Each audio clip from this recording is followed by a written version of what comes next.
Olá, minha querida amiga Mulher que Vence, seja muito bem-vinda ao nosso programa deste sábado.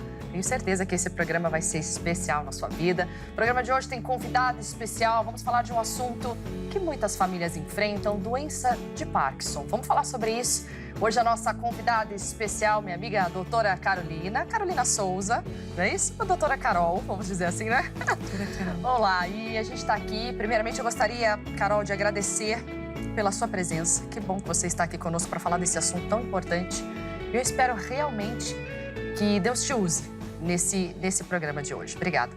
Amém, pastor. Eu que agradeço o convite de estar aqui nessa casa mais uma vez, na Hit TV, tirando dúvidas das pessoas e batendo esse papo sobre essa doença que tem uma prevalência tão grande na nossa sociedade, e vamos falar mais sobre isso. Vamos lá. Eu aqui tenho várias perguntas.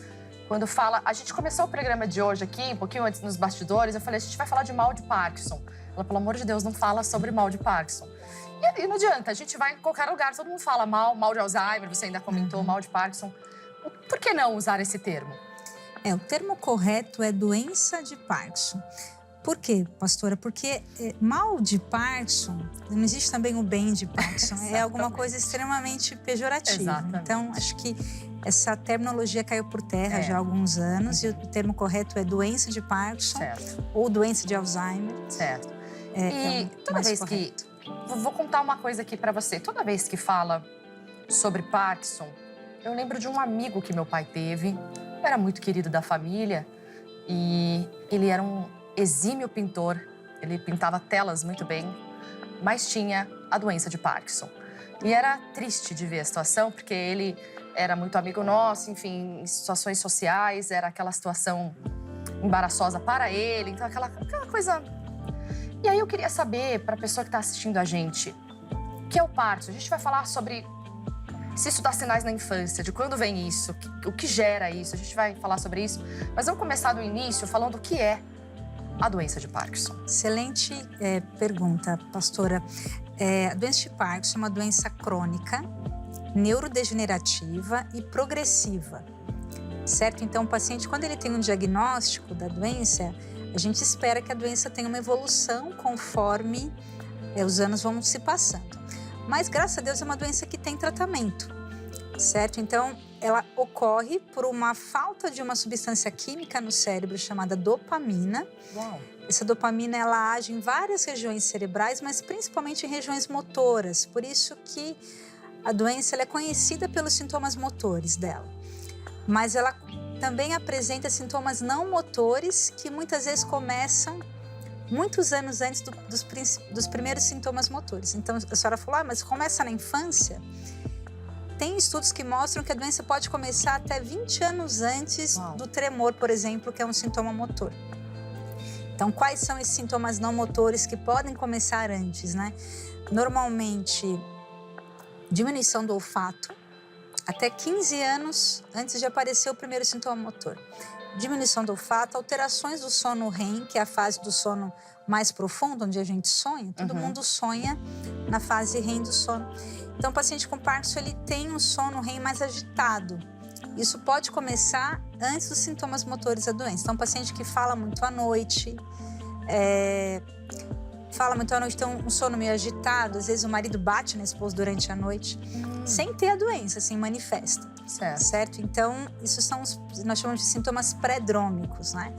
Então, diminuição do olfato, alteração do sono REM, constipação. Todo mundo que tem problema de intestino vai ter Parkinson, não é isso? Certo? Mas se o paciente apresenta esses sintomas, essas manifestações, nós chamamos de red flags, né? É um sinal de alerta para que a pessoa pode, no futuro, desenvolver doença de Parkinson. E também, às vezes, depressão, certo? Então, são... Que tem a ver com a dopamina aí, no caso. Exatamente. Então, são manifestações pré-motoras, né, não motoras, que o paciente pode desenvolver no decorrer da doença, em todo o curso dela, mas muito provavelmente no início, antes de se iniciar os sintomas motores. Tá, então, pra gente entender, o Parkinson é uma doença que vai agredindo ali a pessoa ao longo dos anos, necessariamente ela que começou sem sintomas, ela vai ter os tremores? Não tem jeito? Inteligentíssima a sua pergunta. Nem todo mundo que tem Parkinson treme. Essa Tremor é o sintoma mais conhecido, mas e é o mais prevalente também na maioria dos casos. Mas nem todo paciente treme. Tem um tipo de Parkinson que nós chamamos de Parkinson rígido acinético, que o paciente tem mais rigidez e mais lentidão dos movimentos, mas não treme. Mas também é a doença de Parkinson. E quais são os sintomas motores? Eu falei de sintomas motores, né, mais comuns, né? Então, para ter o diagnóstico de Parkinson, o paciente ele tem que ter lentidão e rigidez, certo?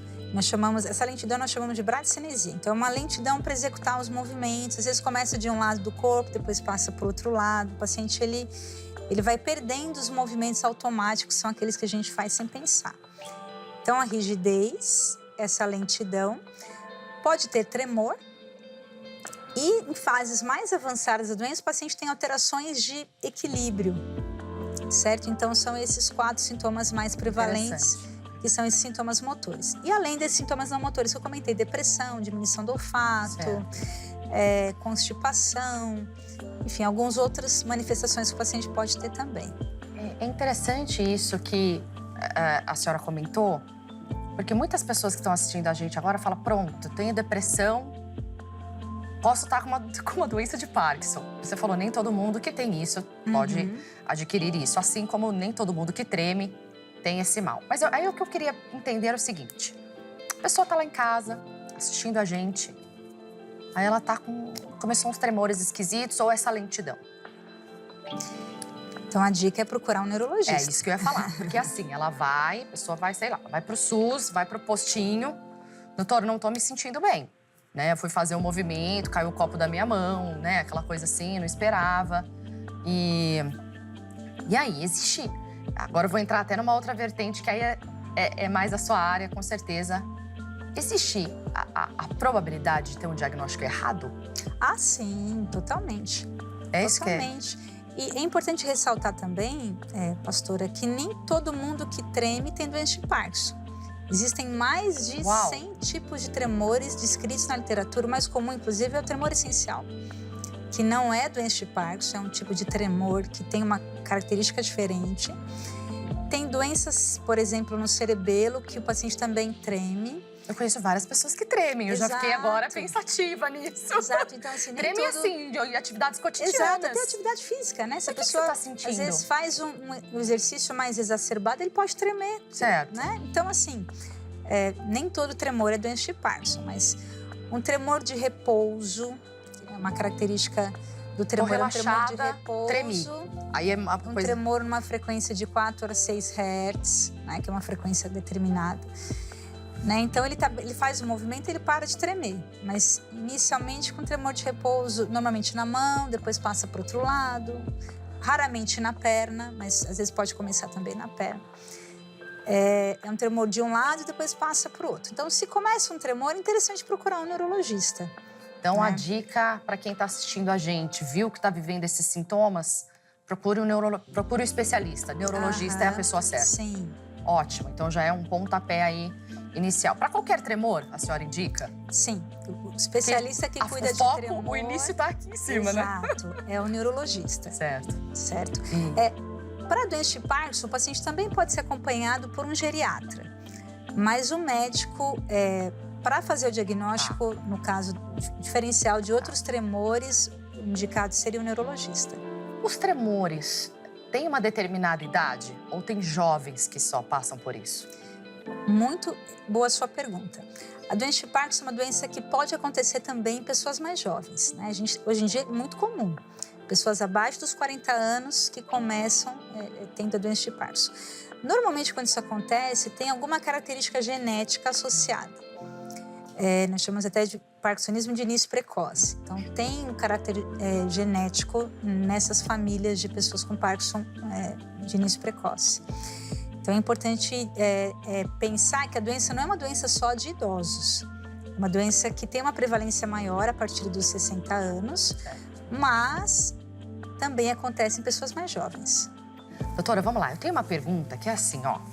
é uma dúvida que eu tenho. É verdade que quem tem a doença de Parkinson, determinados movimentos, ela faz sem tremer? Ou não?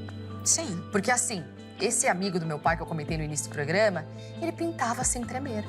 O que é? Ativa uma parte, aqui na nossa ignorância, né? Somos leigos aqui para isso, mas assim, ativa uma parte do cérebro, gera mais alguma coisa que ajuda naquele momento? Qual que é isso? Explica isso fisiologicamente. Sua pergunta ela é brilhante, porque o que acontece?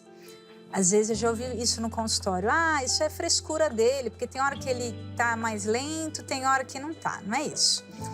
A doença, ela tem, principalmente em fases mais moderadas, flutuações.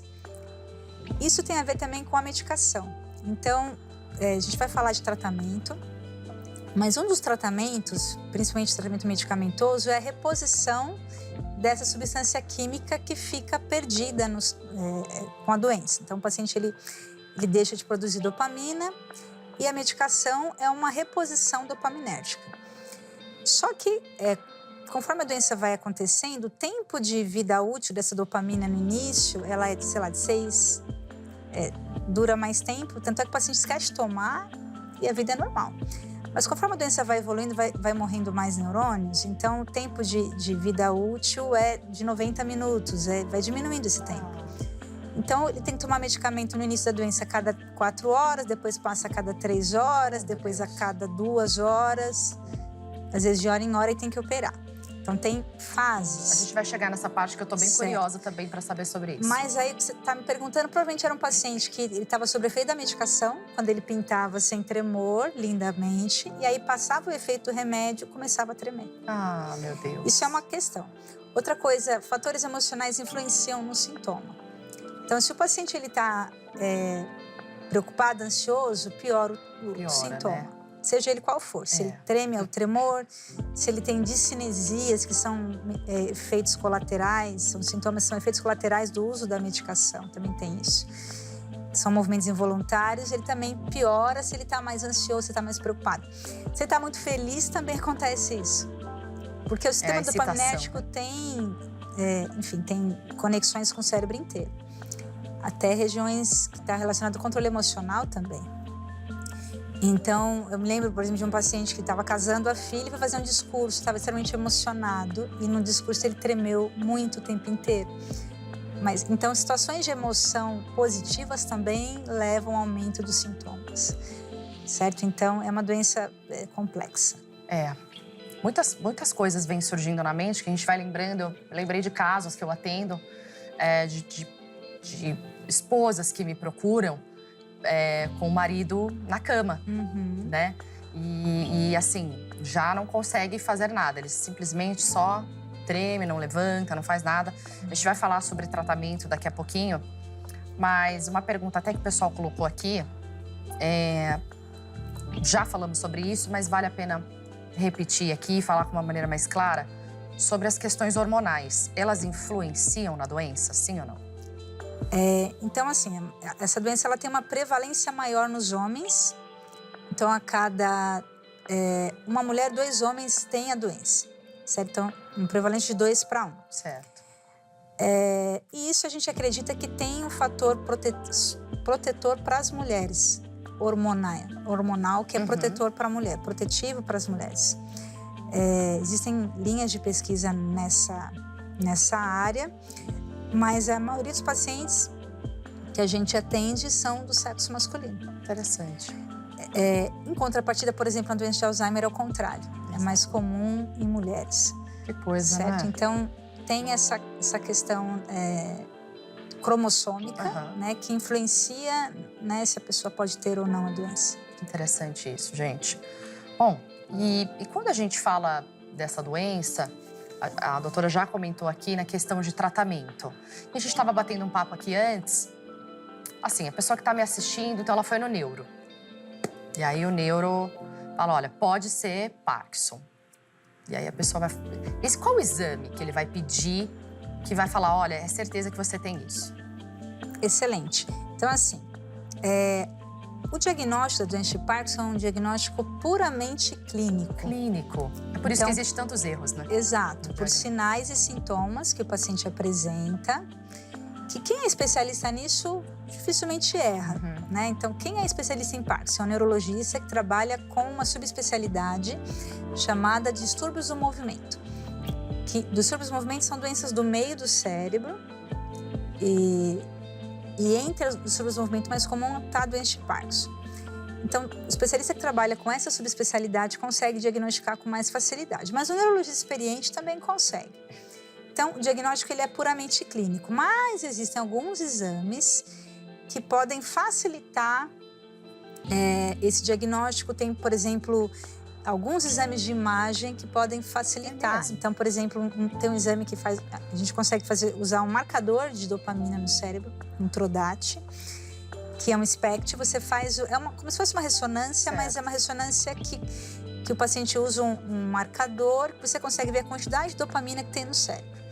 Esse é um exame. Existem ressonâncias específicas também que você consegue ver uma alteração, uma região do mesencéfalo que você consegue determinar também. Então, mas eu diria que na maioria das vezes o exame clínico funciona bem e se o paciente tem resposta à levodopa, que é essa medicação que repõe a dopamina. Então, se o paciente toma essa medicação e melhora os sintomas, então isso pra gente já é um indício muito grande.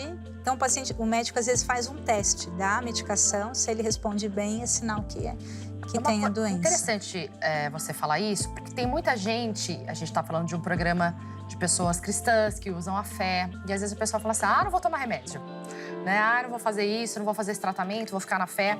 Mas você vê, é uma medicação que vai ajudar no diagnóstico para saber se você tem ou não tem a doença. Totalmente. Que coisa incrível. E posso falar minha opinião como profissional cristã da saúde? Claro. Jesus disse, os médicos são para os doentes. Exatamente. Né? O que não é por nós é contra nós. Eu acho que o médico é a autoridade que Deus constituiu e se por acaso ele for curado, o médico vai falar, para de tomar a doença. Então, você não tem que ter essa barreira, na minha opinião. Medo. Doutora, você é muito honesta. Eu atendo muita gente que tem medo de ir ao médico. E eu fico assim, eu fico espantada. Porque assim, é aí que você já vê que já não tá crendo. Exato. Porque até pra ir pro médico tem que ter fé. Exato. Até pra ir ao médico você deve ter fé. Então ela já não tá tendo fé nem de ir ao médico. Exato. Então assim, é extremamente importante a gente falar sobre isso.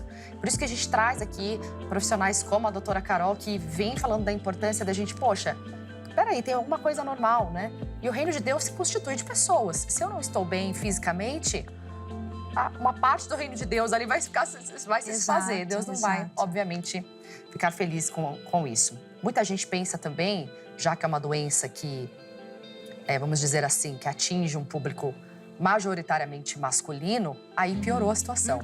Porque aí parece que a gente tem, vou falar aqui como esposa, parece que a gente tem um filho barbado, né? É mais fácil você falar com crianças e levá-los ao médico do que você levar um homem já feito. Exato. Vamos ao médico que você não está bem, não, tá tudo bem, tá tudo ótimo. E até vou falar sobre isso. Tampar o sol com a peneira vai ser pior, não é? Quanto antes o diagnóstico é melhor. Exato, o tratamento, quanto mais precoce. Eu sempre falo para os pacientes assim, tempo é cérebro. Tempo é cérebro. Gostei dessa. Quanto mais rápido for a intervenção, seja ela qual for, você está deixando o neurônio, né, mais ativo, você consegue ter respostas melhores. Claro. Certo? Então, quanto mais precoce iniciar o tratamento... Mais neurônios preservados. Exatamente, aí seria isso. Exatamente. Interessante. Importante. Bom, vamos falar sobre isso, né? A gente está imaginando a cena da pessoa que está tendo sintomas, que está aqui com a gente assistindo. Ela vai ao neurologista, ele talvez dê essa medicação, ou faz ali o teste, ou na parte clínica mesmo, na avaliação, fala, olha, é bem provável que você esteja com a doença de Parkinson. Essa pessoa deve ter medo. Como é que essa pessoa vai reagir, assim, logo de cara? Como são os tratamentos? O que o médico vai poder oferecer a essa pessoa? Quais são os tratamentos? Muito bom. Acho importante o paciente saber quais são as ferramentas, né, para combater esse problema. E a informação, ela traz isso. Então, primeira coisa, lembra que eu comentei? É uma doença que falta uma substância química no cérebro. Então, o que se faz é uma reposição dessa substância química de uma forma sintomática. Então, e os antidepressivos? Desculpa a minha pergunta. Também. Porque tem dopamina, é isso? Também. Se o paciente tem depressão, ele toma antidepressivo. Se ele tiver depressão com a doença, até com o diagnóstico, enfim, ele toma. Às vezes tem paciente que toma por um período e depois consegue desmamá-lo. Mas uma medicação que consiste nessa reposição dopaminérgica, nós chamamos de levodopa, é o princípio ativo. Além dessa levodopa, você me dá, existem 5 tipos de formulações diferentes de levodopa. Além disso, mais outros medicamentos nós chamamos de agonistas dopaminérgicos que ajudam na função dessa levodopa. Então, tem vários medicamentos que podem ser dados. Então, tem que ver o tempo de doença, os sintomas que a pessoa apresenta e tal. Tratamento medicamentoso.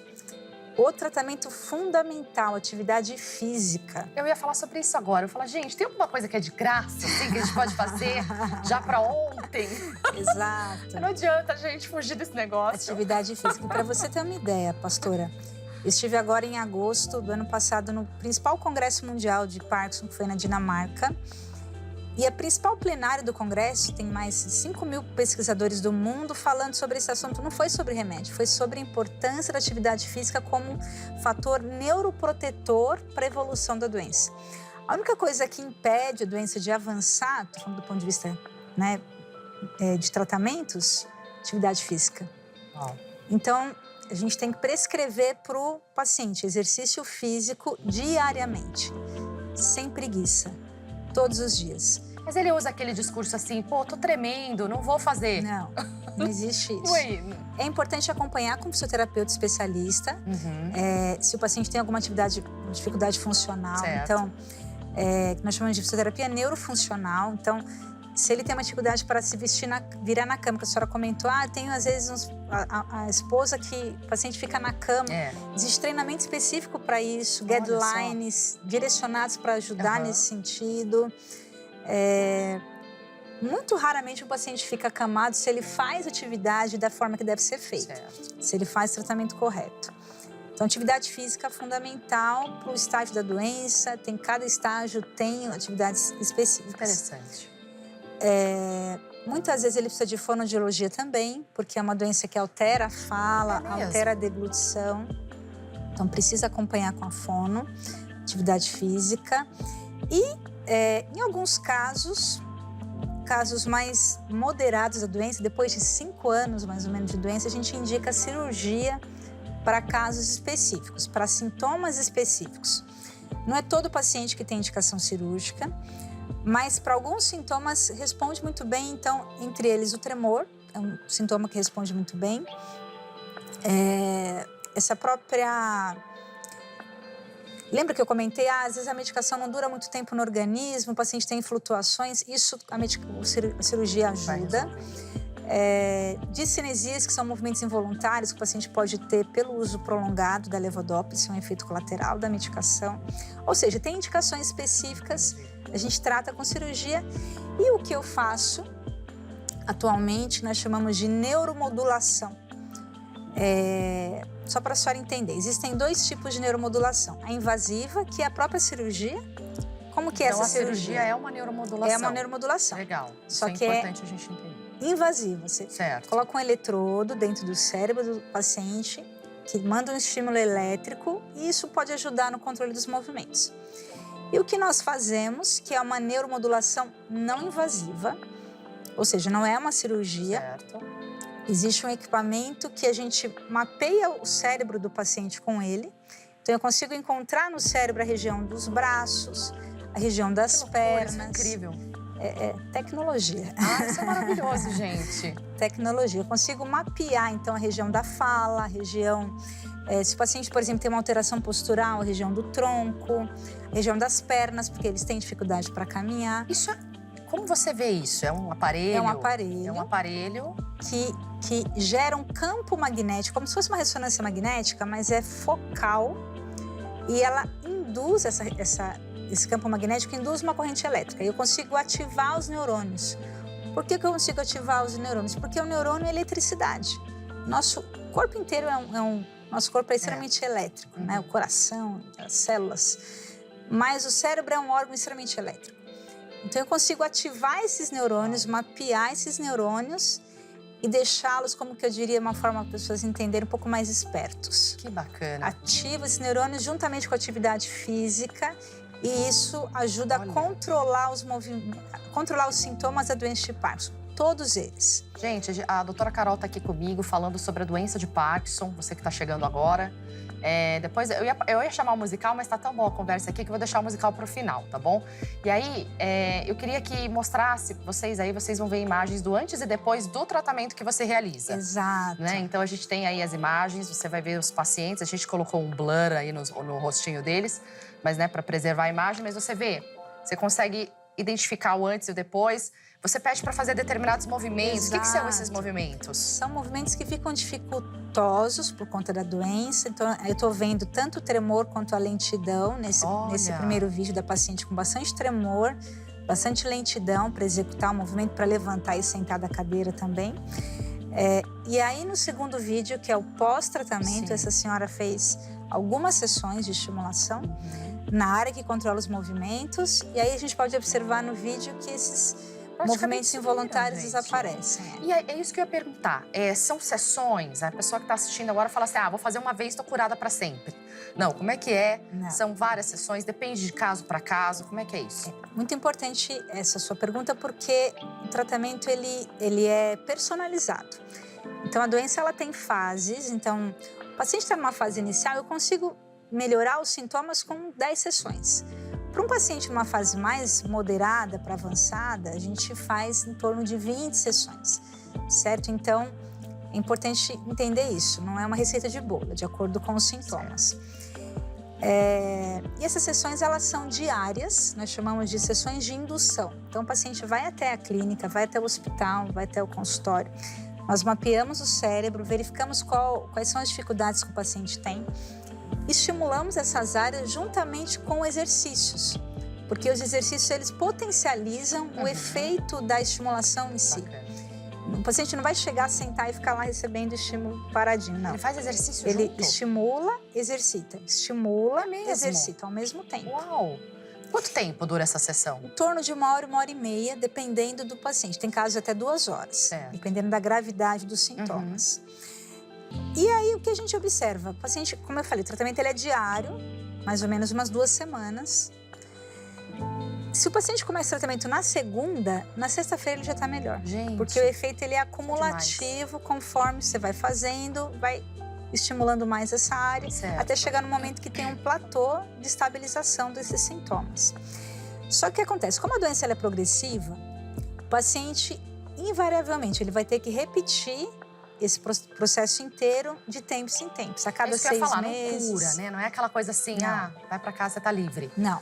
É uma doença progressiva, e assim como a doença progressiva, tem que ter aquele acompanhamento, acho que o resto da vida, né? Exato. E aí, o que costumo falar para o paciente? O paciente toma medicação, ele melhora, vamos supor que ele melhora, sei lá, 50%. Ele faz exercício físico, ele melhora 20%. Ele faz a neuromodulação, ele melhora mais 20%. Até? Então, a ideia é chegar o mais perto da melhor versão dele possível com esse diagnóstico. Infelizmente, o tratamento ele não cura ainda, né? A gente está caminhando para isso. As pesquisas para a cura da doença de Parkinson estão cada vez mais avançadas. Mas ele ajuda a melhorar a qualidade de vida. É isso que eu ia falar, doutora. A gente tá... É uma pena, a gente está chegando praticamente no final do programa. Mas uma coisa que eu penso, a pessoa que tem a doença de Parkinson, eu acho que ela pensa assim, eu quero ter a qualidade de vida. Exato. E eu acho que é isso, eu acho que eu quero viver o melhor que eu puder, já que eu tenho, né, foi acometida, então agora vamos viver bem. Exato. E é isso que a medicina está trazendo, né, graças a Deus. A gente comentou aqui, é caro fazer isso? A gente, então, é a luta. Essa sua pergunta é o que me consome, pastora, porque eu não acho justo. Minha avó teve Parkinson. E eu sei o quanto é difícil para o familiar, para a pessoa, é muito desafiador. E é um tratamento de ponta, tratamento que a tecnologia envolvida é uma tecnologia caríssima. Exatamente. Os aparelhos são importados. Para a senhora ter uma ideia, cada equipamento custa em média de 150 a 200 mil reais para você manter isso. Só equipamento, fora os outros aparelhos que são anexados, as bobinas, tem uma bobina que é melhor para perna, outra para braço, etc. Com certeza. Manter um serviço desse é caríssimo. Então, as sessões não são baratas. A gente até consegue, por exemplo, no nosso serviço, facilitar o pagamento para os pacientes e tal, mas nosso sonho é que isso esteja no SUS, disponível para todo brasileiro. Então, recentemente nós fizemos escrevemos um projeto de lei com uma deputada aqui de São Paulo, deputada Maria Rosas, que tem a mãezinha com Parkinson. Nós tratamos a mãezinha, ela teve uma resposta muito boa. Que legal. E nós escrevemos esse projeto que já está em Brasília, né? Eu creio que vai passar pelos processos agora a partir do mês de abril de votação, de audiência pública e tal. E a gente crê em nome de Jesus que isso vai ser uma realidade num futuro muito próximo, para que os brasileiros tenham acesso e todo mundo consiga fazer nos 4 cantos desse país.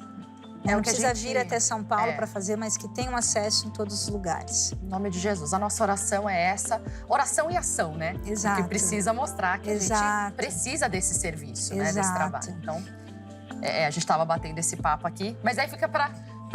Mas, pastora, aproveitando que a senhora está falando sobre esse tema, que é fundamental, é um tema de nível social, as pessoas podem ajudar, então, entrando no site da Câmara, dos deputados lá de Brasília, deputados federais, tem a PL. Votem a favor da PL. Então, todo mundo pode entrar e votar a favor da PL para que isso seja disponibilizado no SUS. Sensacional, a gente precisa. Falta praticamente 1 minutinho, mas eu queria tirar uma dúvida, uma última dúvida, tentar ser mais breve possível. Já que é uma doença que acomete, assim, às vezes por fator genético, ou qualquer que seja o motivo, existe uma maneira de prevenir o Parkinson? Atividade física. Atividade física, alimentação saudável, evitar doce, que é... Doce, gente, eu adoro doce, mas é extremamente inflamatório. Exatamente. Cuidar da alimentação, alimentação mais rica, né?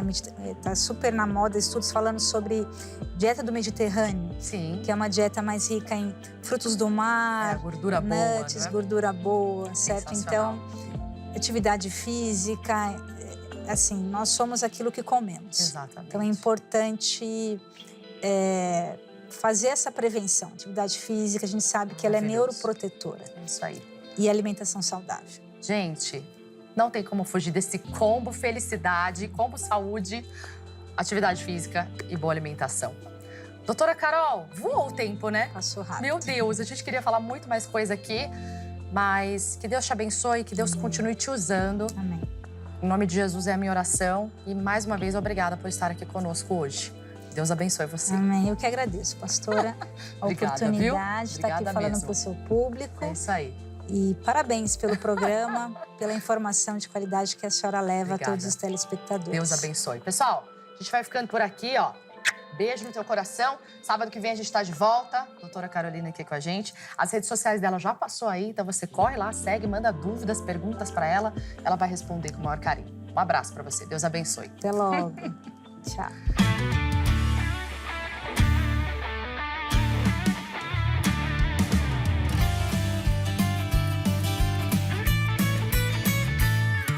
Desde o dia em que eu ouvi falar de Jesus, tudo mudou.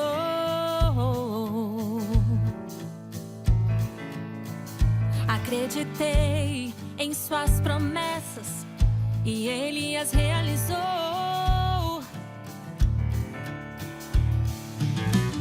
Como é bom amar o meu Salvador, que tirou o meu pecado e minha dor. Agora sou feliz e quero viver ao lado de Jesus.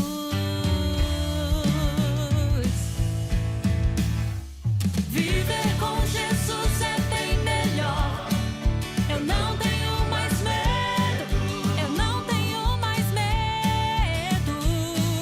Viver com Jesus é bem melhor. Agora sou feliz, a Ele eu pertenço.